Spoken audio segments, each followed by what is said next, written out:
मंदिर में जाना तो भगवान से कुछ मत मांगो। तेरे मंदिर में आना मेरा काम है और मेरी बिगड़ी बनाना तेरा काम है। हमें नहीं चाहिए कुछ। भगवान को धन्यवाद जरूर देना कि तूने अच्छे घर में जन्म दिया, अच्छा कुल दिया, अच्छा परिवार दिया, अच्छी पत्नी, अच्छा पति दिया, अच्छे बच्चे दिए, अच्छी बहू दी, अच्छा पोता पोती दिया, नाती पंती अच्छे दिए। और तेरी इतनी कृपा थी कि तूने धन दौलत भी बहुत दी। मैंने क्या करा था मुझे नहीं मालूम। मैं पूर्व में कितना पुण्य कर कर आया, दान कर कर आया, सत्कर्म कर कर आया, ये मुझे नहीं मालूम। पर तेरी कृपा है जो अच्छे कुल में जन्म दिया, अच्छे वंश में जन्म दिया, अच्छा परिवार, अच्छे पुत्र, अच्छी पुत्र वधु हैं, अच्छे पोता पोती सब तूने दिया। ये तेरी कृपा है। तेरी कृपा से के बिना कुछ मिल भी नहीं सकता।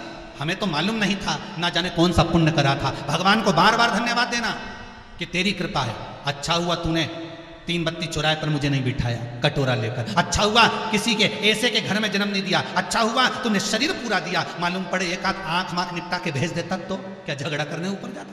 ये तो उसकी कृपा, उसकी दया, उसकी उदारता है जो उसको तुम धन्यवाद दे सकते हो। उसको तुम बार बार कह सकते हो कि तेरी कृपा से आज मैं स्वस्थ हूं, तेरी कृपा से आज मैं घर में आनंद में विराजमान हूं।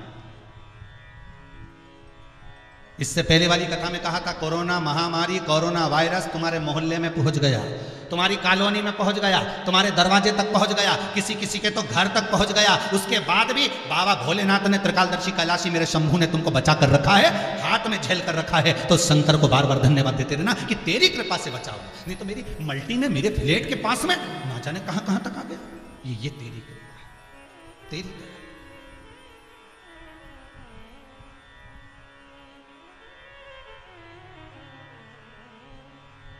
कोरोना महामारी चलती रही, ऊपर से बची कुची थी तो ये वो तूफान हो रहा ना था।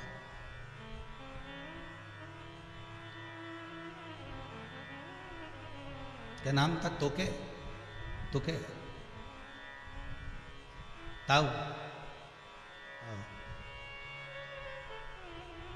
अच्छा हुआ सब लोग अपने अपने छत पे जितनी पानी की टंकी है उसमें पानी भर के रखना है तो ताऊ जी लेके चले जाए। इतना भारी हवा चल रही है, इतना बड़ा तूफान जैसा, और बचा था तो ये आ गया। परंतु सीख तो ये भी देता है कि क्रोध और आंधी ये दोनों बहुत तेज होते हैं। क्रोध और आंधी बहुत तेज होते हैं, बहुत तीव्रता से आते हैं। क्रोध भी बड़ी तीव्रता से आएगा, भयंकर, ये कर दूं, वो कर दूं, तोड़ दूं, फोड़ दूं, अपशब्द कह दूं, ताने दे दूं, गाली दे दूं, ना जाने क्या क्या बोल दूं। क्रोध और आंधी ये दोनों बहुत तीव्र होते हैं। पर ये दोनों जब समाप्त होते हैं, जब ये दोनों शांत होते हैं, तब मालूम पड़ता है कि नुकसान कितना हुआ। तब ज्ञात होगा कि नुकसान कितना हुआ। क्रोध जब समाप्त होगा तब लगेगा मैंने मम्मी को गलत कह दिया, मैंने पापा को गलत कह दिया। फिर किसी को लगेगा मैंने जीजी को गलत कह दिया, मैंने भाभी को गलत कह दिया, मैंने भैया को गलत कह दिया, मैंने देवर को गलत कह दिया, मैंने अपने काका जी को गलत कह दिया। जब क्रोध समाप्त होगा तब मन में लगेगा। और आंधी भी जब समाप्त होती है तब मालूम पड़ता है कि कितना नुकसान हुआ है। क्रोध और आंधी ये दोनों बड़े प्रबल होते हैं, पर समाप्त होने के बाद मालूम पड़ता है कि नुकसान कितना किया।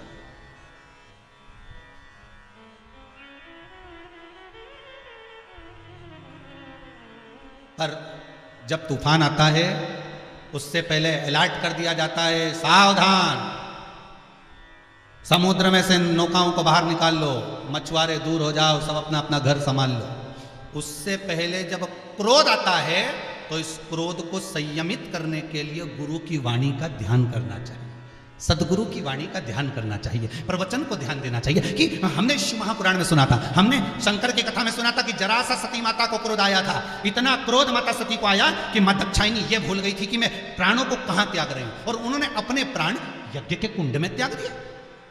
जो इतनी विद्वान थी, शंकर जी की अर्धांगिनी थी माता दक्षायनी, और उनको जब क्रोध आया, और क्रोध आया तो उन्होंने अपने प्राण बताओ त्यागे भी तो काहे में, यज्ञ के कुंड में। और शंकर भगवान को इसी बात का तो दुख लगा, हे दक्षायनी, हे सती, गजब करा आपने, मेरी धर्मपत्नी होकर तुमने जो प्राण छोड़े वो यज्ञ के कुंड में छोड़े। अगर प्राण छोड़ने ही थे तो और कहीं छोड़ दे, मरना ही था तो और कहीं जाकर। पर ये कुंड में क्यों प्राण त्यागे?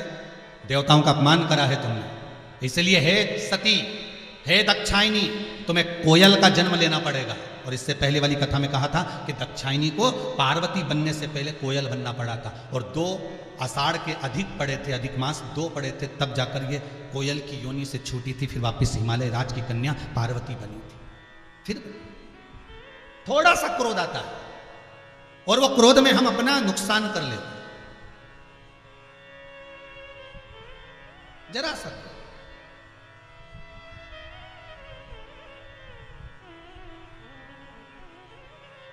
जरा सा गुस्सा आया और हमने अपना अहंकार दिखाया। तुम मुझे जानते नहीं हो, मैं हूं क्या।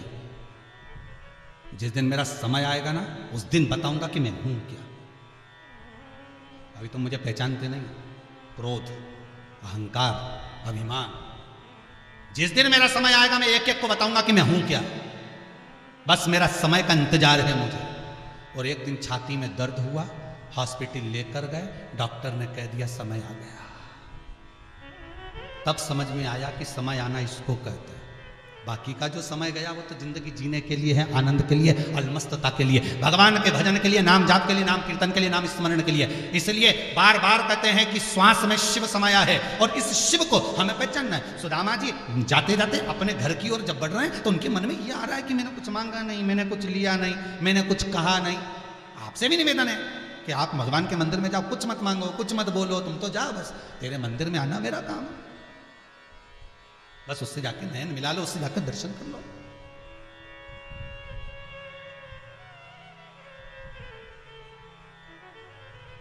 सुदामा जी जाते जाते विचार करते जा रहे हैं, परंतु इतना बड़ा द्वारका नाथ था, कुछ मांग लेना था मुझको, बच्चों के लिए, पत्नी के लिए, किसी के लिए मुझे मांगना था, पर मैंने मांगा नहीं। अब जाते जाते सुदामा जी जैसे घर पहुंचे तो उनकी पत्नी सुशीला चांदी की थाली में दिया सजाकर अपने पति को लेने के लिए दौड़ कर और दरवाजे से अपने घर लेकर गई। जो घर सुदामा जी ने देखा, देखकर सुदामा चक्कर खाकर पड़ गए कि गजब, ये किसने दिया। तो सुशीला बोली, जिसके दरवाजे पर तुम गए थे उसी ने दिया। शिव पुराण भी यही कहते हैं। भगवान शंकर कहते हैं तुम कथा संभालो, मैं तुम्हारा घर संभालता हूं। ये सुदामा का चरित्र। भगवान ने, सुदामा ने कुछ मांगा नहीं है, सुदामा ने कुछ कहा नहीं है, सुदामा ने तो एक शब्द नहीं कहा कि मुझे ये दीजिए। बस भगवान इतना करे कि तू मेरा मंदिर आ गया, तूने मेरा दर्शन कर लिया, तू मेरी चौखट पर पहुंच गया, तू मेरा भजन संभाल ले। और भगवान कहते हैं मैं तेरा घर संभाल लूंगा। और आपसे भी निवेदन है, जितने टीवी चैनल पर कथा सुन रहे हो, जितने फेसबुक पर कथा सुन रहे हो, जितने यूट्यूब पर कथा सुन रहे हो, आपसे भी निवेदन है, आप 2 बजे से 5 बजे तक इस शंकर की कथा को अमृत जानकर, औषधि जानकर 2 बजे से 5 बजे तक शंकर की कथा को तुम संभालो और तुम्हारा घर शंकर संभाले। फिर तुम्हें टेंशन लेने की जरूरत नहीं। काय की चिंता करो।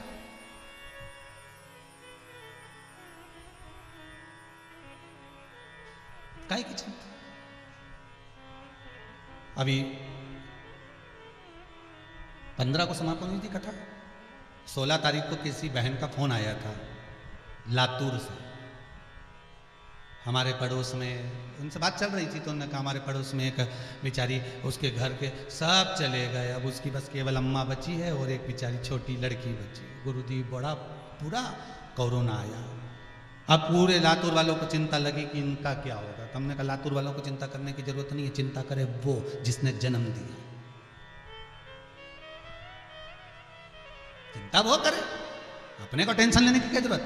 फिर निवेदन करेंगे, तुम्हारे जन्म से पहले उदर में जब वो अंदर तुम्हारा पेट भर सकता है, जन्म लेने के बाद मां के स्तनों में दूध देकर तेरा पेट भर सकता है, जिस समय पर तेरे दांत नहीं है, तू नौकरी करने नहीं जाता, तू सर्विस करने नहीं जाता, तू चाकरी करने नहीं जाता, कहीं कमाने के लिए नहीं जाता, किसी स्थान पर किसी फैक्ट्री आदि दुकान धंधे पानी में तू लगता नहीं है और माता की गोद में पड़ा रहता है, तो तेरा पेट वो परमात्मा भर देता है। तो चिंता करने की जरूरत क्या है। अगर उसने जन्म दिया है, गर्भ में रखकर भी तेरा पेट भरा, गर्भ के बाहर भी तेरा उदर का पालन करा, तो चिंता करने की जरूरत नहीं है। मरने के बाद भी और जीते जी भी सारी व्यवस्था उसको करना, तुझे नहीं करना। काहे की चिंता। अब उसकी गुड़िया का क्या होगा, उसके बच्चों का क्या होगा, करो। कई लोग ऐसे भी हैं जो खूब सारा जोड़ जोड़ कर चले गए, उसके बाद भी बच्चों को अगर दे के भी चले गए तो शास्त्र कहता है पूत सपूत तो की धन संचय और पूत कपूत तो की धन संचय। बेटा सपूत होगा, खुद जोड़ेगा। संसार में ऐसे कई लोग हैं महाराज जिनके माता पिता ने 1 रुपया नहीं दिया होगा। संसार में ऐसे भी लोग हैं जिनको घर से 1 गिलास, 1 थाली, 1 लोटा लेकर निकल गए होंगे।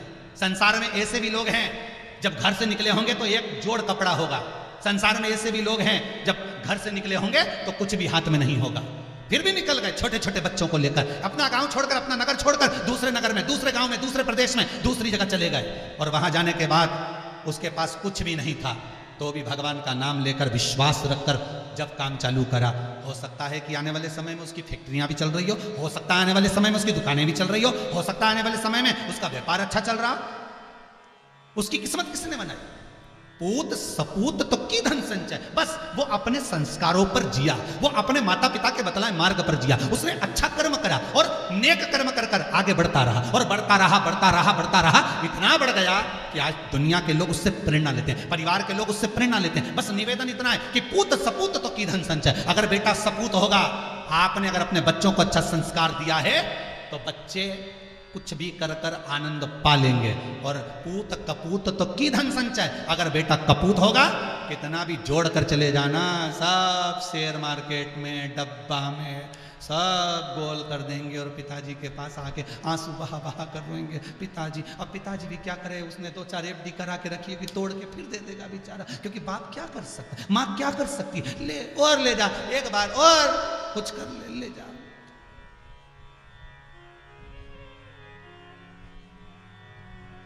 दिया उसे। माता पिता और परमात्मा बड़ा दयालु होता है साहब। बच्चा कितना भी घाटा लगाकर आ जाए, फिर माता पिता उसको आगे बढ़ाने का प्रयास करते हैं। परमात्मा भी ऐसे ही होता है। कितनी बार लोगों ने इधर उधर भटका दिया, अरे कहाँ हनुमान जी के मंदिर जाए, कहाँ शंकर जी के मंदिर जाता है, कहाँ भगवान के मंदिर जाता है। वो तो सीवर वाला महाराज तो यूं ही लगा रहे, उनका तो यही काम है, बस 2 बजे से 5 बजे तक कथा में बैठ जाए, टीवी चालू कर लो और कथा सुन। तो उनका तो यही काम, सीवर वाला महाराज का तो कि बोलते जाओ बस है। कहाँ इनके चक्कर में पड़े। दुनिया के लोग तुम्हें मार्ग भटकाने का काम करेंगे, और जब मार्ग भटक जाएगा तब संसार में जाकर ऐसे खड्डे में गिर जाओगे, बास पीस कोई सदगुरु ही निकाल कर लाएगा। फिर मन में आएगा कि परमात्मा का भजन कर ले, स्मरण कर ले। ये संसार सागर व्यर्थ है, व्यर्थ। पर शास्त्र कहता है जब जागो तब सवेर। शिव महापुराण की कथा कहती है, एक चोर चोरी करने गया, राजा के महल में चले गया, वहां से चोरी कर भागा। राजा ने दूतों को पीछे लगा दिया। दूत देखते हुए जा रहे हैं, सैनिक इसके पांव देखते देखते देखते देखते गए तो आगे जाके गांव में गए तो जंगल में तो एक दूसरे गांव में पहुंचे, और दूसरे गांव में जैसे गया वो चोर, उसके पांव के निशान देखते देखते देखते पहुंच गए तो एक जगह पर कथा हो रही थी, एक जगह पर शिव महापुराण की कथा चल रही थी, प्रवचन चल रहे थे। और शिव पुराण के अंदर सत्संग में, प्रवचन में वो चोर जाकर बैठ गया। सिपाहियों ने विचार करा, इसके कदम यहां तक आए, मतलब ये कथा में बैठा, अपन सब यहीं खड़े रहो, जैसे ही उठेगा वैसे दम हो चलेगा, पकड़। महाराज जी ने प्रवचन में खूब सुंदर सुंदर कथा कही। संसार में जन्मे हो, भगवत स्मरण करो। ये मनुष्य की देह है, बहुत छोटी सी बुलबुला है, कब चले जाएगा पता नहीं पड़ पाएगा। अपनी जिंदगी को आनंदमय जियो, सत्यता का भाव रखो। उसने सुन लिया, चोर की बुद्धि बदल गई। सैनिक सब जाने लगे, सैनिक ने इसको पहचान लिया, इसको पकड़ के राजा के पास ले गए। महाराज ये चोर है। सैनिक, राजा ने पूछा तुम कैसे पहचाने कि यही चोर है?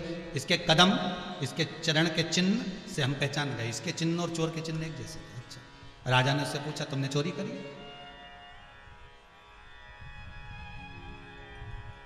तुमने चोरी करी है? जल्दी बोलो। चोर बोला महाराज इस जन्म में तो मैंने चोरी नहीं करी। राजा ने कहा झूठ तो नहीं बोल रहे? सत्य कहता हूं, इस जन्म में मैंने चोरी नहीं करी है। पक्का? बिल्कुल पक्का। राजा के पास में एक भाव था कि वो पीपल के पत्ते को हाथ के बीच में रखकर कच्चे सूत से बांधकर गरम धधकता हुआ लोहे का तवा हाथ पर रखता था। हाथ जल जाए तो समझ लो किसने चोरी करी है, और ना जले तो समझ लो किसने चोरी ना करी है। धधकता हुआ तवा गरम राजा ने बुलवाया, उसके हाथ पर रखा तो वो हाथ जला नहीं, और जमीन पर जैसे रखा तो जमीन के नीचे जो कालीन था वो जल गया, वो हाथ नहीं जला।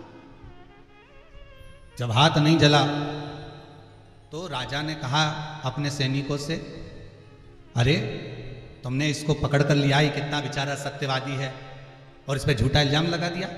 महाराज हम तो इसके चरण के चिन्ह से पहचाने, हमारा मन आज भी कहता है कि चोर है। छोड़ो उसको।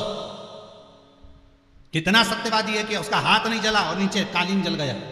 छोड़ दिया छोड़ो इसको। सैनिकों को बुलाया राजा ने।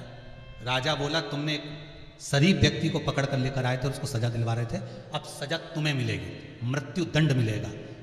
वो व्यक्ति बोला महाराज इनको मत मारो, चोरी मैं नहीं करी है। राजा बोला तुम इनको बचाना चाहते हो? नहीं नहीं नहीं, चोरी मैंने करी। तुमने चोरी कब करी? अगले जन्म। चोरी मैंने करी अगले जन्म में? हाँ।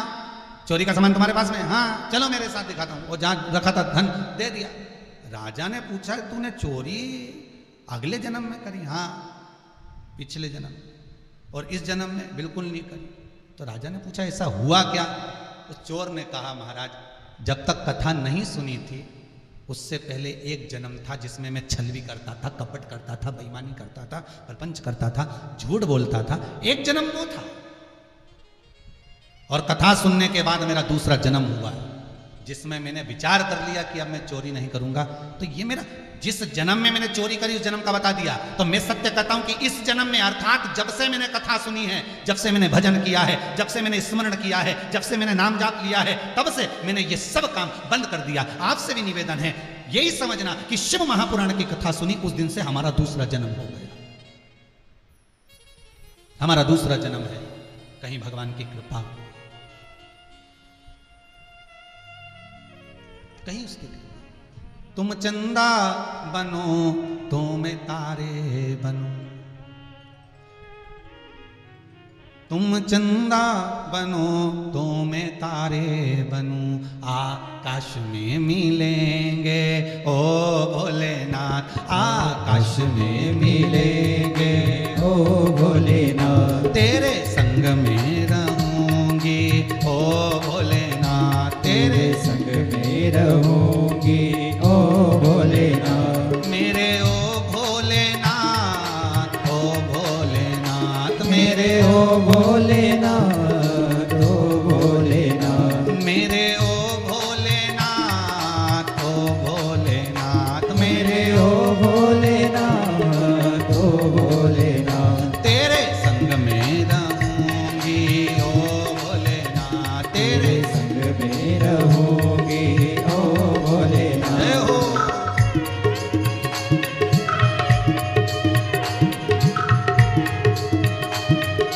हरि बोल। हर भोले।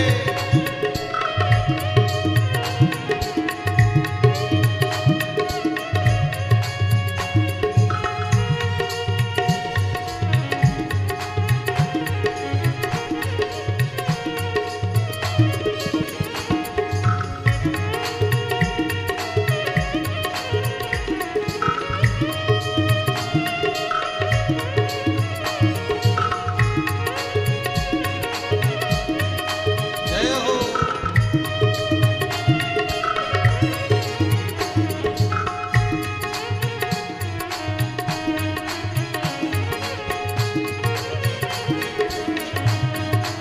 जय हो।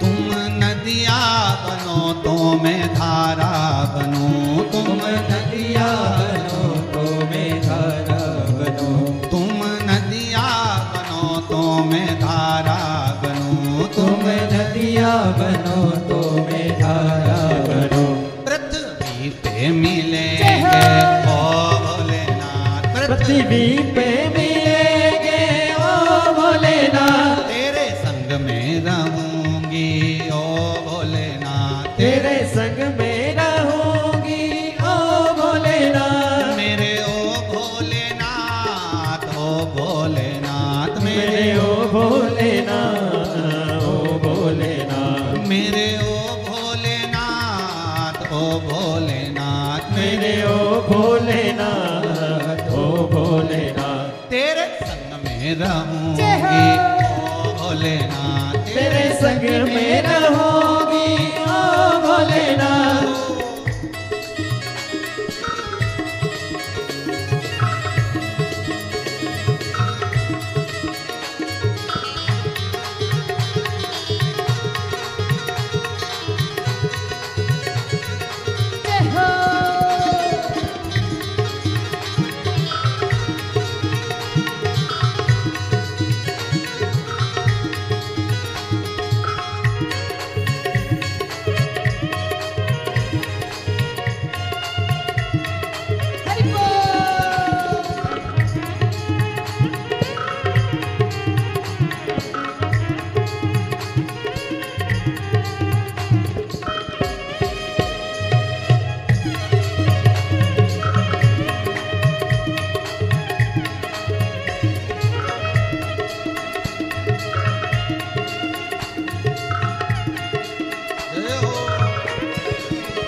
पे मिलेंगे ओ भोलेनाथ, तेरे संग में रहूंगी ओ भोलेनाथ, तेरे संग में रहूंगी ओ भोलेनाथ, मेरे ओ भोलेनाथ, ओ भोलेनाथ, मेरे ओ भोलेनाथ, ओ भोलेनाथ, मेरे ओ भोलेनाथ, ओ भोलेनाथ, मेरे ओ भोलेनाथ, ओ भोलेनाथ, तेरे संग में रहूंगी जय हो।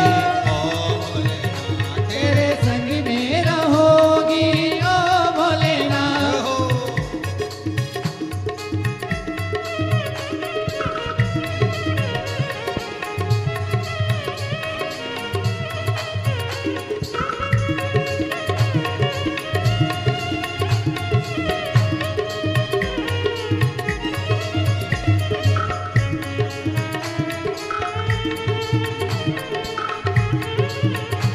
जितने टीवी के सामने बैठे हो दोनों हाथों से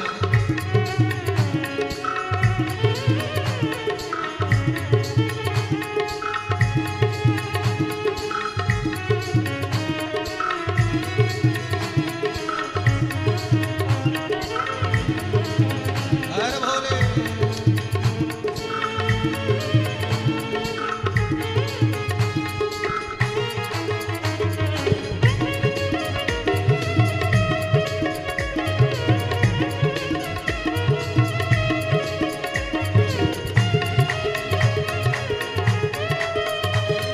जय हो।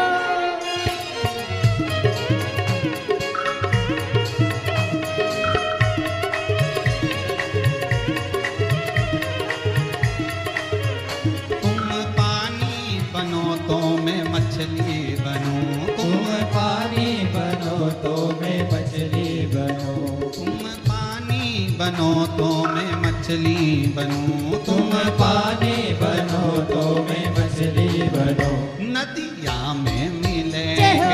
ओ भोलेनाथ, नदिया में मिलेंगे ओ भोलेनाथ, नदिया में मिलेंगे ओ भोलेनाथ, नदिया में मिलेंगे ओ भोलेनाथ, मेरे ओ भोलेनाथ, ओ भोलेनाथ, मेरे मेरे ओ ओ भोलेनाथ, ओ भोलेनाथ, मेरे ओ भोलेनाथ, ओ भोलेनाथ, मेरे ओ भोलेनाथ, ओ भोलेनाथ, तेरे संग में रहूंगी जय हो।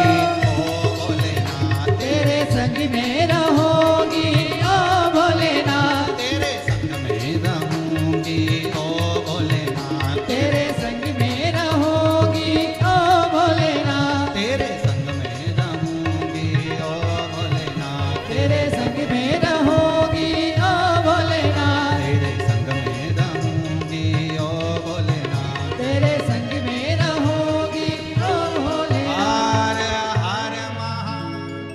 अरे कंजूसो दोनों हाथ उठाकर बोला, जितने टीवी के सामने बैठे हो, जितने मोबाइल के सामने बैठे हो, मोबाइल सामने रखो पर हाथ उठाकर बोला हर हर महा। ये बात हो। अरे शिव का नाम ले, हर हर महादेव महादेव महादेव महादेव बोलते ना अपन, महादेव देव देव, गाड़ी देव, बंगला देव, जमीन देव, श्वास देव, ऑक्सीजन देव देव, जरा सबको अच्छा से देव आशीर्वाद देते। शिव कृपालु, शिव दयालु, शिव करुणा सागर, शंकर है ही ऐसे। सुदामा का चरित्र कहता है कि तुम भगवान का मंदिर संभालो, तुम मंत्र माला संभालो, तुम कथा संभालो, तुम शिव महापुराण की कथा 2 बजे से 5 बजे तक दिल से सुनो, घर वो संभालो। वैसे भी कौन संभालता है? जब आप लोग अपने मामा मामी काका काकी किसी के यहाँ शादी में चले जाते हो, घर में ताला लगा के जाते हो, अंदर ठाकुर जी को छोड़ के जाते हो, घर में शंकर भगवान को छोड़कर जाते हो, तुम्हारे घर में जो छोटा सा मंदिर होता है तुम सब चले जाते हो और भगवान को अकेला छोड़कर जाते हो, तो घर भी तो वही संभालता है, काम वही तो संभालता है। ताला लगाकर तुम तो गए, उसके बाद तो फैक्ट्री, दुकान, घर, जमीन, जायदाद सब वही संभालने वाला है। तो जब वही संभालने वाला है तो अपने को टेंशन क्या है? काहे की चिंता? तुम तो भजन करो जितना बन सके। भगवान से कहना अगर बुढ़ापा भी दे, मना नहीं है देना, पर बुढ़ापे में पलंग मत पकड़ाना, माला पकड़ा देना। क्या पकड़ाना? माला। पलंग मत पकड़ाना। नहीं तो कई लोग उनको देखा बुढ़ापे में पलंग पकड़ा देते हो, 8-8 दिन, 20-20 दिन, 50-50 दिन, बेचारे खा रहे पी रहे नहीं पड़े हुए हैं। भगवान से कहना बुढ़ापा देना पर पलंग मत पकड़ाना, बुढ़ापे में माला पकड़ाना। जब तक जीऊं तेरा भजन श्री शिवाय नमस्तुभ्यम जपती रहूं, जपाती रहूं और कहती कुछ मत, बस उतना बल दे तेरा भजन कर सकूं, तेरा स्मरण कर सकूं, तेरा मंत्र जाप, तेरा नाम जाप कर सकूं। अरे शिव महापुराण की 12 संहिताएं वर्णन करती है। स्वयं देवराज ब्राह्मण का चरित्र कहता है कि देवराज ब्राह्मण, पहले भी कथा में कहा, ब्राह्मण होकर कर्म से वंचित रह गया था। आपसे निवेदन है, भगवान ने जो शरीर दिया है और जिस अनुसार आपको पैदा किया है उसके अनुकूल आप अपनी जिंदगी जियो, उसके अनुसार जियो। मत बुरे कर्म कर बंदे वरना पछताएगा, भगवान की आंखों से तू बच नहीं पाएगा, तू बच नहीं पाएगा। रहे सोने की माला पहन, अक्ष की माला पहनोगे वो तो महादेव की नजर होगी। वो दृष्टि लगाकर बैठता है, रुद्राक्ष कौन पहना, तुलसी कौन पहना।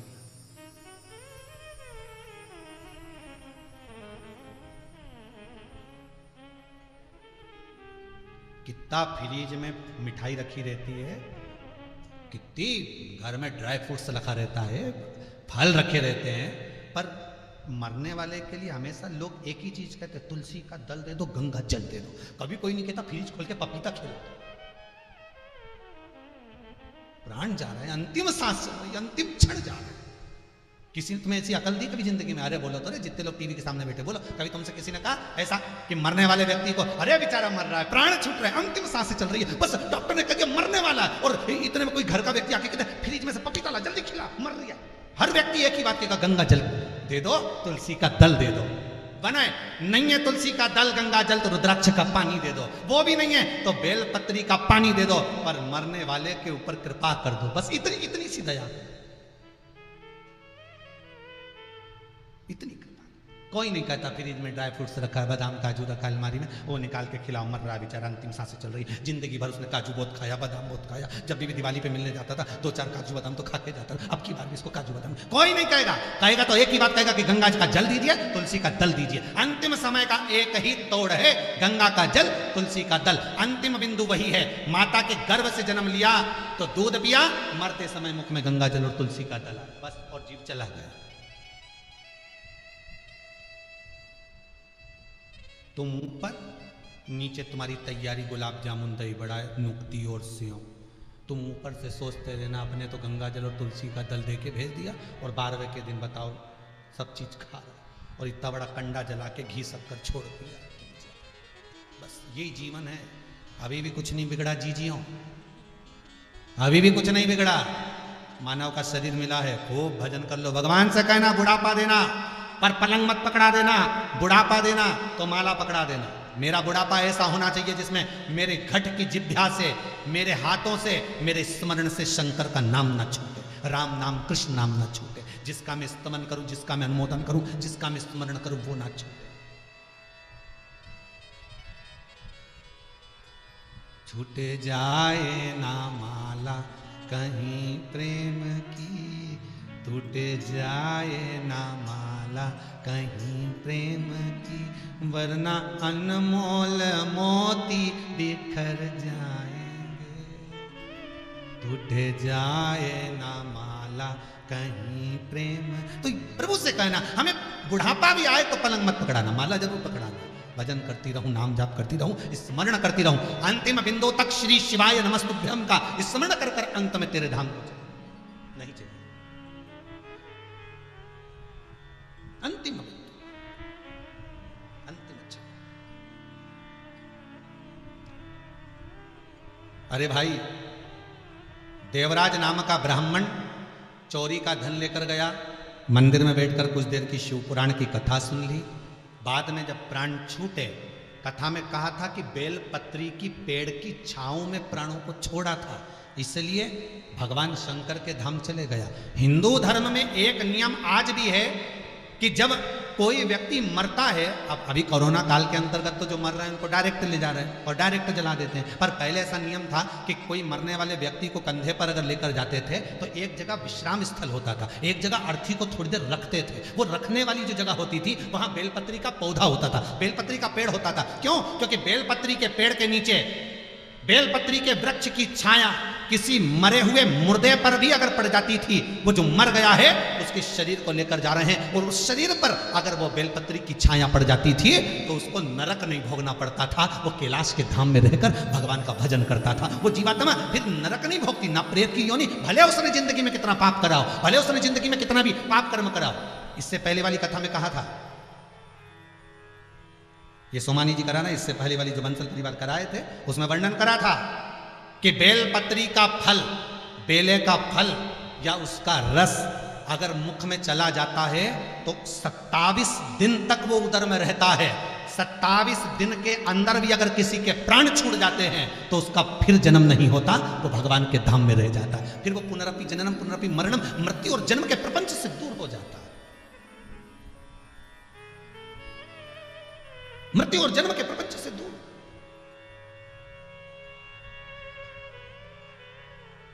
और उस प्रपंच से छूट, फिर आपसे भी निवेदन है, हमारा बारंबार निवेदन है, कभी मौका मिला करे, कभी आपका दिल करा करे, और जब आपका मन कहीं ना लगे तो बैठ गए बेलपत्री के पेड़ के नीचे, बेलपत्री के वृक्ष के नीचे कुछ देर बैठिए, कुछ देर। और एक निवेदन जरूर करेंगे, जिस दिन आपका मन दुखी हो या हृदय में कुछ ग्लानि सी हो या घर में अशांति हो, कुछ मत करो, एक बेलपत्री का मात्र, इस बेलपत्र का मात्र एक पत्ते ही हथेली में रखकर आप घर में ही बैठ जाए, कुछ देर बस उस पत्ते को निहारते, उस पत्ते का स्मरण करते, उस बेलपत्र, श्री शिवाय नमस्तुभ्यम मंत्र मन से बोलते रहो। दिल अगर दुखी भी होगा ना, कुछ देर में वो दुख समाप्त हो जाएगा। शंकर अपने आप करुणा करेगा, शिव कृपा। इस बेलपत्री में वो तत्व, वो आनंद छुपा है।